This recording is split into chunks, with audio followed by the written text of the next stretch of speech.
The world spun around me like a broken carnival ride. One second I was walking on the mountain path, breathing in the fresh morning air, and the next second I was flying through empty space. The rocky cliff face rushed past me in a blur of brown and gray. My stomach dropped as I realized what was happening. I was falling. Thomas's scream mixed with mine as we tumbled down together. His hand reached for me in the air, but we were both spinning too fast to grab hold of each other. The sound of our bodies hitting rocks echoed through the canyon like gunshots. Each bump sent sharp pain shooting through my arms and legs. When we finally hit the bottom with a sickening thud, everything went quiet except for the ringing in my ears. I lay there on my side, tasting blood in my mouth. My left arm felt like it was on fire, and something warm was running down my face. Through my blurred vision, I could see Thomas a few feet away from me. He wasn't moving. "Thomas?" I tried to whisper, but my voice came out like a croak. My throat felt raw and scratchy. Above us, I heard voices. Margaret's voice. My mother-in-law was talking to someone, but I couldn't make out the words.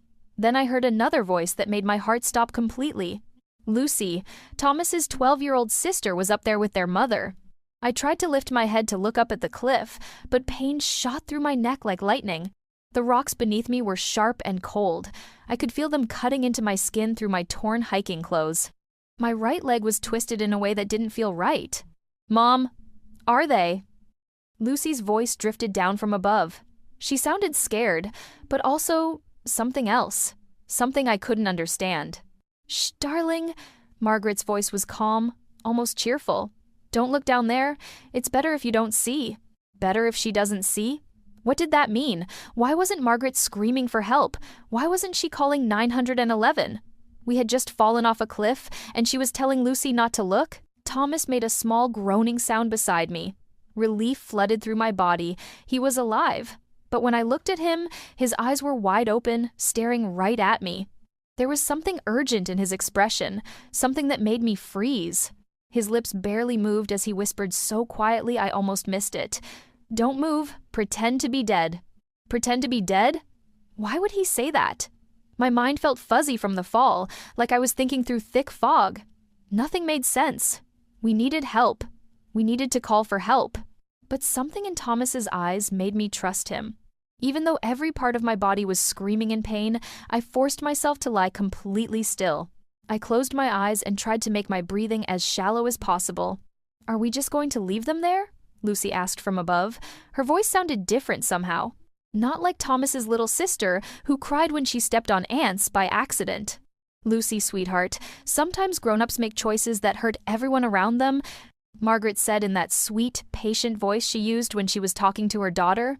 "Your brother and his wife, they weren't thinking about what was best for our family." What was she talking about? What choices? I wanted to scream up at them, to ask Margaret what she meant, but Thomas's warning kept echoing in my head. "Don't move. Pretend to be dead." My arm was throbbing so badly, I felt sick to my stomach. Blood was dripping from somewhere on my head, and I could taste it on my lips. The rocks beneath me felt like they were getting colder and harder every second. "But Elena always makes those special cookies when I visit," Lucy said, and her voice cracked a little. "She helps me with my homework when Thomas is too busy." "I know, darling, and I'll do all those things for you now. We'll take care of each other, just like we planned." Planned? They had planned something? My head was spinning, but not from the fall anymore. What did Margaret mean by "just like we planned"? And why was Lucy talking like she understood something about getting rid of her own brother? "Grandma, what if they're still?" Lucy started to say. "They're not, sweetheart. Trust me. It's better this way. Now we can have the life we talked about." The life they talked about? When did they talk about any life without Thomas and me? When did Margaret start planning something with her own daughter against her son? Ice-cold fear spread through my chest, mixing with the pain from my injuries. I heard their footsteps moving away from the edge of the cliff above us. Margaret was humming something under her breath, a lullaby she used to sing to Lucy when she was little. The sound of it now made my skin crawl. As their voices got farther and farther away, I opened my eyes just a crack. Thomas was still staring at me, his face pale and covered in dirt and blood. But his eyes were alert and angry in a way I had never seen before. When we couldn't hear Margaret and Lucy anymore, Thomas whispered again, so quietly I had to strain to hear him. "Elena, there's something I need to tell you. Something terrible. 3 days earlier, I was standing in our kitchen, packing sandwiches for what I thought would be a wonderful family hiking trip. The morning sun streamed through our yellow curtains, and I hummed quietly while spreading peanut butter on bread. Everything felt so normal, so peaceful. "Elena, dear, are you sure you packed enough water bottles?" Margaret called from the living room. She had arrived early that morning with 2 large backpacks and an excited smile. The mountain trails can be quite demanding. I smiled and called back, "I think we have plenty, but I'll grab a few more just in case." Margaret always worried about having enough supplies. It was one of the things I actually liked about my mother-in-law. She wanted to take care of everyone. Thomas walked into the kitchen, yawning and running his hands through his messy hair. He looked tired, like he hadn't slept well.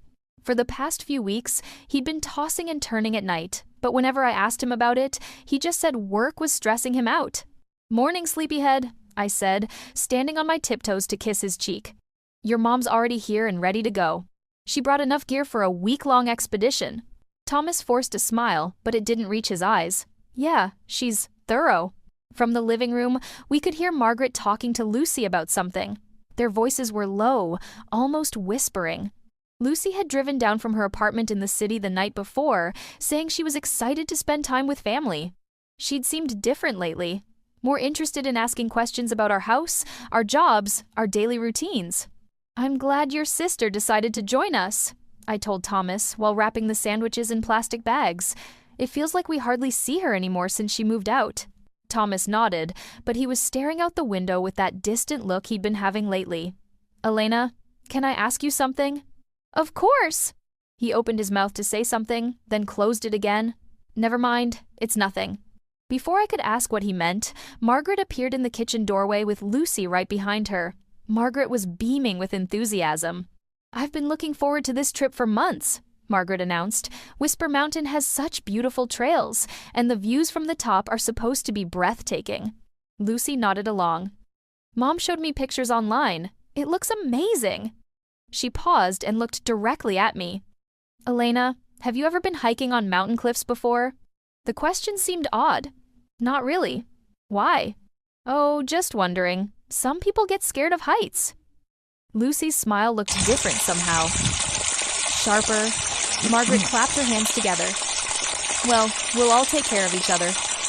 That's what families do." She put her arm around Lucy's shoulders. "My daughter and I were just talking about how important family loyalty is." Thomas was quiet during the whole conversation. He kept glancing between his mother and sister like he was trying to figure something out. We loaded everything into Thomas's car, and I felt excited about the day ahead. It had been months since we'd all spent time together. Margaret sat in the passenger seat, giving Thomas directions, even though he'd already programmed the GPS. Lucy sat behind me, and I could feel her eyes on the back of my head. "Elena," Lucy said during the drive, "Thomas mentioned you guys have been talking about updating your life insurance." I turned around to look at her, surprised. "We have?" Thomas's hands tightened on the steering wheel. We just discussed it briefly. You know, being responsible adults." "That's very smart," Margaret said, nodding approvingly. "You never know what might happen. Accidents occur when people least expect them." Something about the way she said accidents made me feel uncomfortable, but I pushed the feeling away. Margaret was just being practical, like always. When we reached the mountain parking area, Margaret insisted on taking photos of everyone. She had Thomas and me pose near the trail entrance, then took several pictures of just the 2 of us together. "These might be important later," she said, studying the photos on her camera screen. "Important for what?" I asked. "Oh, you know, memories." As we started hiking, Margaret walked ahead with Lucy. They kept their voices low, but occasionally I caught fragments of their conversation. Words like inheritance, and finally, and after today. When I tried to move closer to hear better, Lucy would change the subject to something normal, like the weather or the pretty flowers along the trail. Thomas fell into step beside me. His face was pale, and he kept checking his phone even though we were supposed to be enjoying nature. "Are you okay?" I asked him. "You seem nervous." He looked at me for a long moment, and I saw something that looked like fear in his eyes. "Elena, if something happens today, I want you to know that I love you more than anything." I laughed and bumped his shoulder with mine. "You're being dramatic. What could happen?" We're just going for a nice family hike." But as we climbed higher up the mountain path, with Margaret and Lucy whispering ahead of us, I started to notice things that didn't feel right. The way Lucy kept looking back at us with a strange expression. The way Margaret had insisted we take this specific trail. The way Thomas's hands were shaking. By the time we reached the narrow cliff path, something cold was settling in my stomach, but it was too late to turn back. The first night at our mountain cabin should have been relaxing.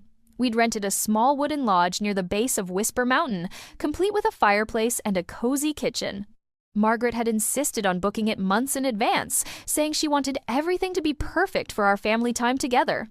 But as I unpacked our clothes in the tiny bedroom Thomas and I would share, I couldn't shake the feeling that something was wrong. Through the thin walls, I could hear Margaret and Lucy talking in hushed voices in the next room. "Are you sure he doesn't suspect anything?" Lucy's voice was barely audible. "Keep your voice down," Margaret whispered back. "And no, I don't think he knows yet. But we can't wait much longer." I pressed my ear closer to the wall, my heart beating faster. What didn't Thomas know? What couldn't they wait for? "What about Elena?" Lucy asked. "What about her? She's never been anything but a problem anyway, always acting like she belongs in this family." The words hit me like a slap. Margaret had always been polite to me, even kind, but now she sounded like she genuinely disliked me. I heard footsteps approaching our door, so I quickly moved away from the wall and pretended to be organizing our suitcase. Thomas walked in, carrying 2 cups of hot chocolate. "Mom made these for us," he said, handing me one. But his hands were trembling slightly as he gave it to me. I took a sip and noticed it tasted slightly bitter, different from how I usually made hot chocolate. This tastes strange. Thomas's eyes went wide with alarm. "Don't drink it," he whispered urgently, taking the cup from my hands. "What? Why not?" Before he could answer, Margaret's cheerful voice called from the main room. "How's everyone settling in? I hope you're enjoying the hot chocolate. It's my special recipe." Thomas dumped both cups into the small bathroom sink and ran the water. His face was pale and serious. "Thomas, you're scaring me," I whispered. "What's going on?" He opened his mouth to say something, then shook his head. "I can't." "Not yet. Just please, don't eat or drink anything unless I try it first, okay?" The rest of the evening felt like walking through a strange dream. Margaret kept suggesting activities, card games, sharing old family stories, looking through photo albums she'd brought. But every activity seemed designed to keep Thomas and me separated from each other. When I tried to sit next to my husband, Margaret would ask me to help her in the kitchen. When Thomas tried to talk to me privately, Lucy would interrupt with questions about our house, our finances, our daily schedules. "Elena," Lucy said while we were washing dishes, "I've always wondered, do you and Thomas have a joint bank account?" I paused, soap suds dripping from my hands. "Why would you ask that?" "Oh, just curious. I'm thinking about my own future, you know, financial planning and all that." She smiled, but it didn't look genuine. "And your house, is it in both your names?" "Lucy, these are pretty personal questions." "I'm sorry. I guess I'm just interested in how married couples handle money." She dried a plate slowly, like she was thinking about something. "Mom always says it's important to know where you stand financially." That night, I lay awake listening to the sounds of the cabin settling around us.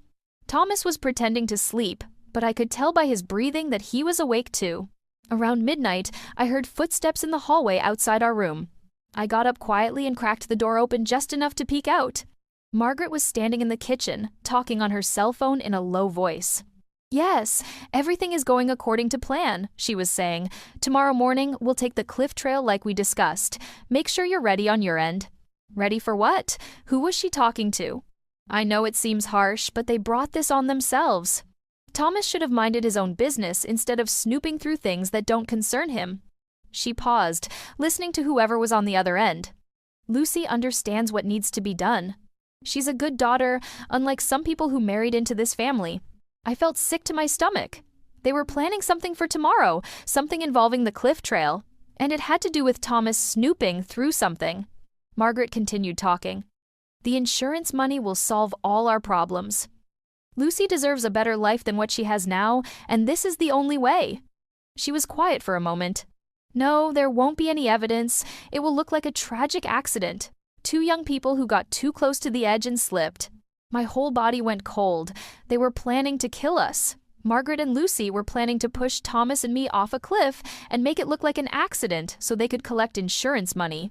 I crept back to bed, my hands shaking. Thomas was sitting up now, and in the dim moonlight, I could see the worry on his face. "You heard," he whispered. I nodded, unable to speak. "Elena, there are things about my family that I never told you. Things I should have warned you about years ago." His voice was full of regret, but I never thought they would go this far. Outside our window, I could hear Margaret ending her phone call. Soon, her footsteps moved back toward her room, and the cabin became quiet again. But I knew none of us would really sleep that night. Back at the bottom of the cliff, Thomas and I lay perfectly still as the sound of Margaret and Lucy's footsteps finally faded away. My whole body ached from the fall, and I could taste blood in my mouth, but I was desperate to understand what Thomas meant when he said he had something terrible to tell me. "Are they gone?" I whispered, barely moving my lips. Thomas lifted his head slightly and listened. The mountain was quiet except for the wind blowing through the trees above us. "I think so, but we need to stay quiet." I tried to shift my position to face him better, and sharp pain shot through my ribs. "Thomas, what did you mean? What's more terrible than what just happened to us?" His face was covered in dirt and blood from the fall, but his eyes were clear and full of pain that wasn't just from our injuries. "Elena, my father didn't die poor like my mother always told everyone." I stared at him, confused. "What do you mean?" "When Dad died 5 years ago, he left behind almost $2 million. Life insurance, savings, investments, even some property he owned that we never knew about." Thomas's voice was barely a whisper, but every word hit me like a hammer. $2 million? I couldn't believe what I was hearing. But Margaret always said your father left nothing but debts. She said that's why she had to sell the house and move into that small apartment. She lied about everything. Thomas closed his eyes for a moment, like remembering was painful. 3 months ago, I got a call from Dad's lawyer. Apparently, there was some paperwork that needed to be updated, and the lawyer couldn't reach Mom, so he called me instead. I tried to process what he was telling me. "The lawyer called you directly?" That's when I found out about the inheritance. Elena, according to Dad's will, the money was supposed to be split 3 ways, between Mom, Lucy, and me. We should have each gotten around $600,000. My mind was spinning. Should have gotten? What happened to it? Thomas's expression grew darker. "Mom has been stealing from Lucy and me for 5 years. She convinced the lawyer that she was managing everything for the family, that Lucy and I didn't need to know the details yet. She forged our signatures on documents. She moved money around. She's taken almost everything." I felt sick, and not just from my injuries. How much is left? Maybe $50,000 total. She spent the rest or hid it somewhere I can't find. Thomas tried to move closer to me, wincing as he did. But that's not the worst part. There's something worse than stealing $2 million from her own children. Elena, when I confronted her about it 2 weeks ago, she didn't deny it. She said she deserved that money more than Lucy and I did because she's the one who took care of Dad when he was sick. She said we were both ungrateful and that we'd just waste the money anyway. I remembered how strange Thomas had been acting for the past few weeks, the sleepless nights, the worried looks, the way he kept checking his phone. "That's why you've been so upset lately." I told her I was going to expose everything. I said I'd go to the police and report the fraud. I had copies of all the documents the lawyer showed me. Thomas looked directly into my eyes. That's when she started talking about how accidents happen to people who cause trouble for their families. The pieces were starting to come together in my mind, creating a picture that made me feel cold all over. She's been planning this since you confronted her. I think so. And Elena, there's something else. Something that makes this even more sick. Thomas's voice cracked with emotion. "I found out yesterday that Mom took out a life insurance policy on both of us 6 months ago. A big one." "What do you mean?" "She's been planning to kill us for months. The policy is for $1 million each, and guess who the beneficiary is?" I already knew the answer, but hearing it would make it real. Margaret. Margaret and Lucy together. They split everything 50-50 if we both die in an accident. Thomas's hands were shaking with anger now. My own mother and sister have been planning our murders so they can collect insurance money to replace what Mom already stole from us. I thought about all the questions Lucy had been asking about our house, our bank accounts, our schedules, about Margaret's strange behavior, the way she insisted on this particular hiking trip, the phone call I overheard last night. Lucy knows about the stolen inheritance money? I don't think she knew at first, but I'm pretty sure Mom told her recently, probably convinced her that it was somehow our fault that the money was gone. Thomas struggled to sit up a little, looking around at the rocks that surrounded us. Mom is very good at making people believe whatever she wants them to believe. Above us, a bird called out, breaking the silence. We both froze, listening for any sign that Margaret and Lucy might be coming back. Thomas, I whispered, how are we going to get out of here? How are we going to prove what they did? He reached into his jacket pocket with his good arm and pulled out his cell phone. The screen was cracked from the fall, but it was still working. Elena, I recorded everything. You recorded what? I whispered, staring at Thomas's cracked phone screen. Thomas winced as he shifted position to show me the device better. Everything, Elena. I've been recording conversations with Mom for the past 2 weeks, ever since I found out about the stolen money. I knew she was planning something, but I never imagined it would be this extreme. My head was still pounding from the fall, but I forced myself to focus. What kind of conversations? Listen, he said, touching the screen carefully. The phone was damaged, but the audio still worked. Margaret's voice came through clearly. Thomas, you have no idea what you're messing with. That money was meant to take care of me in my old age. Your father would have wanted me to have it. Then, Thomas's voice. Dad specifically wrote in his will that it should be split 3 ways, Mom. You stole from Lucy and me. I didn't steal anything. I invested it wisely. And if you keep pushing this issue, you might find yourself in a very difficult situation. Thomas stopped the recording and looked at me. That was from last Tuesday. But there's more. Much worse. He scrolled through several audio files on his phone. This one is from yesterday morning, before we left for the trip. I hid in the hallway and recorded Mom talking to Lucy in the kitchen. Margaret's voice filled the air again, but this time she sounded different, colder, more calculating. Lucy, sweetheart, I need you to understand something very important. Your brother has been trying to destroy our family. Lucy's voice responded, What do you mean, Mom? He's been accusing me of stealing money that rightfully belongs to us. He wants to have me arrested, Lucy. He wants to see your own mother in prison. That can't be true. I'm afraid it is, and Elena is encouraging him. She's the one who put these ideas in his head about family money. She's never really been part of this family anyway. I felt like I'd been punched in the stomach. Even though I knew Margaret had been lying, hearing her manipulate Lucy so skillfully was horrifying. The recording continued. But Mom, Thomas is my brother. He wouldn't really hurt you.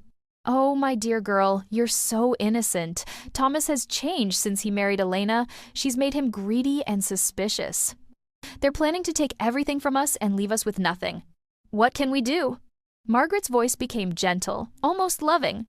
Well, there is a way we could solve all our problems. It would require some courage from both of us, but we could finally have the life we deserve. Thomas paused the recording and looked at me with pain in his eyes. She spent hours convincing Lucy that we were the villains, that we were planning to steal from them and abandon them. But that's all lies, I said, though my voice came out weak and shaky. I know that, and you know that. But Lucy has always trusted Mom completely, and Mom is very good at sounding believable. Thomas played another section. The insurance policies I took out on Thomas and Elena will provide for us if something happens to them. It would be tragic, of course, but at least we'd be financially secure. Lucy's voice sounded uncertain. Insurance policies? When did you do that? A few months ago, I had a feeling that Thomas might do something reckless, maybe try to leave the country with Elena and all the money. The policies are just protection for us. Mom, that sounds kind of what, dear? Never mind. I trust you. Thomas stopped the recording again. His hands were shaking.